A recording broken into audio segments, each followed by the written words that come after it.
Welcome to this channel, where we explore the timeless wisdom of Stoicism and how it applies to our modern lives. Today, we're diving into a topic that affects many of us in different ways: seeking attention. In a world driven by social media likes, followers, and instant gratification, it's easy to fall into the trap of constantly seeking validation from others. But what if I told you that this pursuit might be causing more harm than good? What if I told you that there's a better way, one rooted in the philosophy of Stoicism, that can lead you to a more fulfilling and peaceful life? In this video, we'll explore why you should never fight for someone's attention and what you should do instead. We'll delve into the teachings of Stoic philosophers like Marcus Aurelius, Seneca, and Epictetus, and how their wisdom can help you navigate the complex dynamics of relationships and self-worth. So, if you're ready to stop chasing attention and start embracing your true self, keep watching. Section 1. The illusion of control. One of the core teachings of Stoicism is the concept of control. According to the Stoics, the only things we can truly control are our thoughts, actions, and reactions. Everything else, what others think of us, how they behave, and whether they give us attention, is beyond our control. Yet so many of us spend countless hours and energy trying to influence these external factors. We bend over backward to gain someone's approval, to be liked, or to stand out in a crowd. But here's the truth: when you fight for someone's attention, you're essentially trying to control the uncontrollable. You're investing your energy into something that doesn't belong to you, another person's mind and heart. Marcus Aurelius, the Roman emperor and Stoic philosopher, often reminded himself to focus only on what he could control. He wrote in his meditations, "You have power over your mind, not outside events. Realize this, and you will find strength." By constantly seeking attention, we surrender our power to others. We let their opinions and actions dictate our self-worth and happiness. This leads to a vicious cycle of dependency, where our sense of self is tied to the whims of those around us. Imagine trying to control the flow of a river with your bare hands. No matter how hard you try, the water slips through your fingers, moving in its own direction. This is what it's like to fight for attention. The more you grasp, the more you lose. Instead, the Stoics teach us to accept what we cannot control and to focus on what we can, our own thoughts, actions, and values. So, the next time you catch yourself seeking someone's attention, pause and ask yourself, is this within my control? If the answer is no, then let it go. Redirect your energy towards something that truly matters, something you can influence. Section 2. The power of self-respect. Self-respect is a fundamental Stoic virtue. It's the foundation upon which all other virtues are built. When you respect yourself, you don't need to chase after the approval or attention of others. You recognize your inherent worth and live according to your own principles, not someone else's expectations.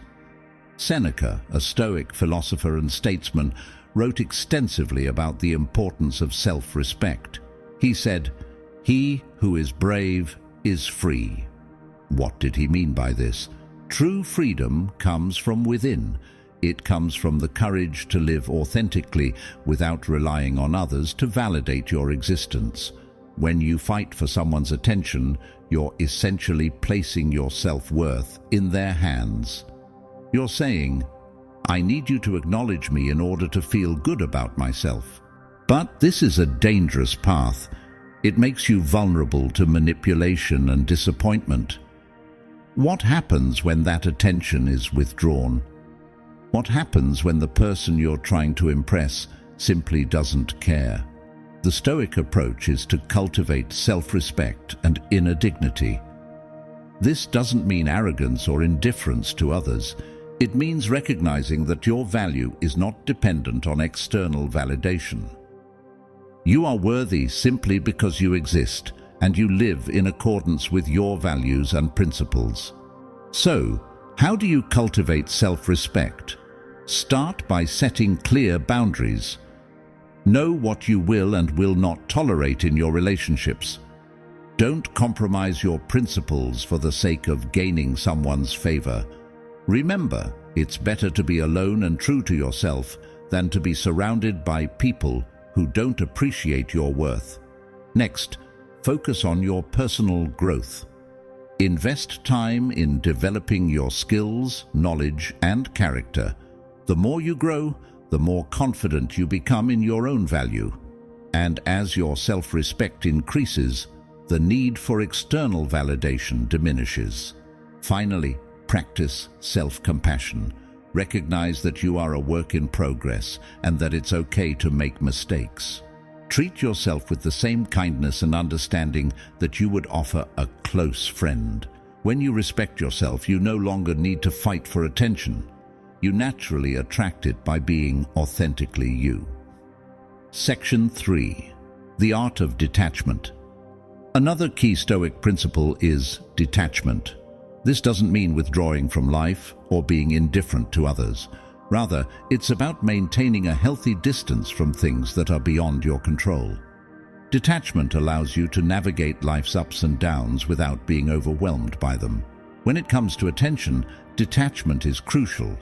If you find yourself constantly craving someone's acknowledgement, it's a sign that you're too attached to their opinion. This attachment can lead to anxiety, frustration, and even resentment.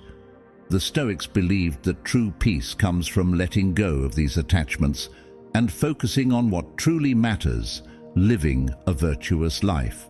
Epictetus, a Stoic philosopher, taught that we should view life as a banquet.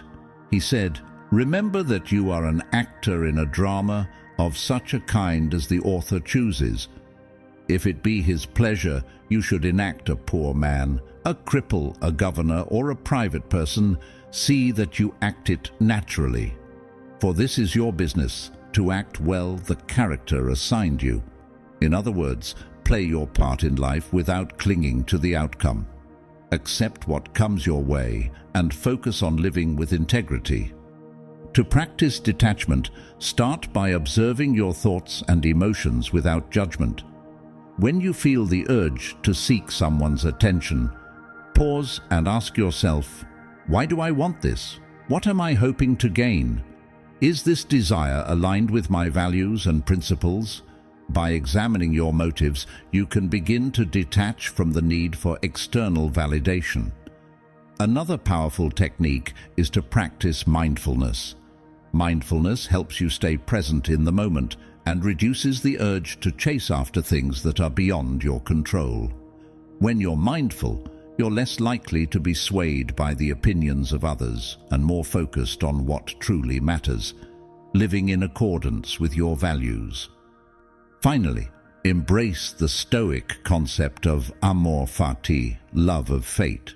This means accepting whatever happens in life with grace and equanimity.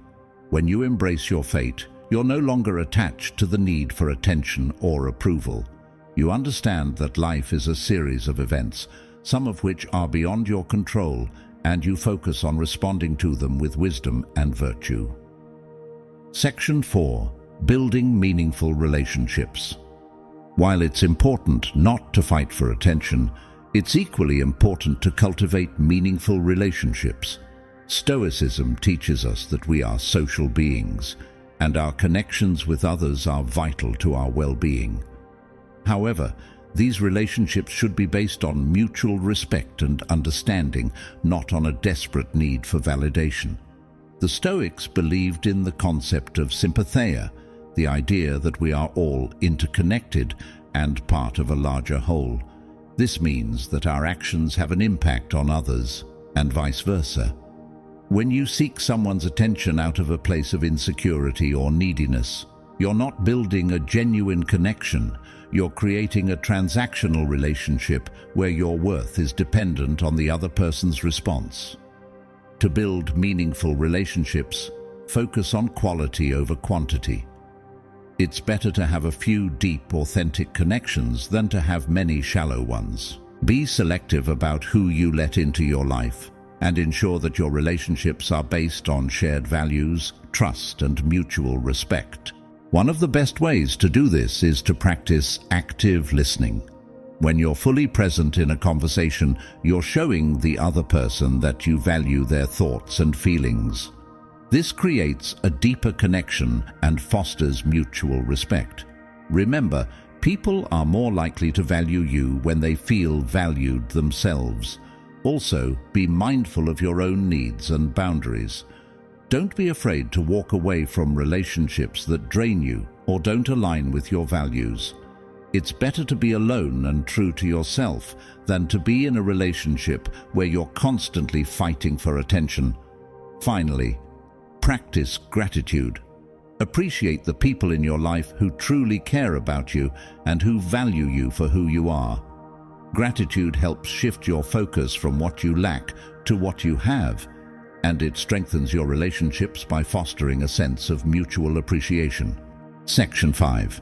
Embracing solitude. In a world that often glorifies socializing and being constantly connected, solitude can seem like a lonely or even undesirable state. But the Stoics saw solitude as an opportunity for self-reflection, growth, and inner peace. They understood that true strength comes from within, and that solitude is a powerful tool for cultivating that strength. When you stop fighting for attention, you may find yourself spending more time alone, but instead of seeing this as a negative, embrace it as a chance to connect with yourself on a deeper level. Solitude allows you to clear your mind, reflect on your life, and focus on your personal growth. Seneca often wrote about the importance of solitude and how it can lead to a deeper understanding of oneself. He said, "Everywhere means nowhere. When a person spends all their time in foreign travel, they end by having many acquaintances, but no friends." This quote reminds us that constantly seeking external connections can lead to superficial relationships, while solitude allows us to build a deeper relationship with ourselves. To embrace solitude, start by setting aside time each day for self-reflection.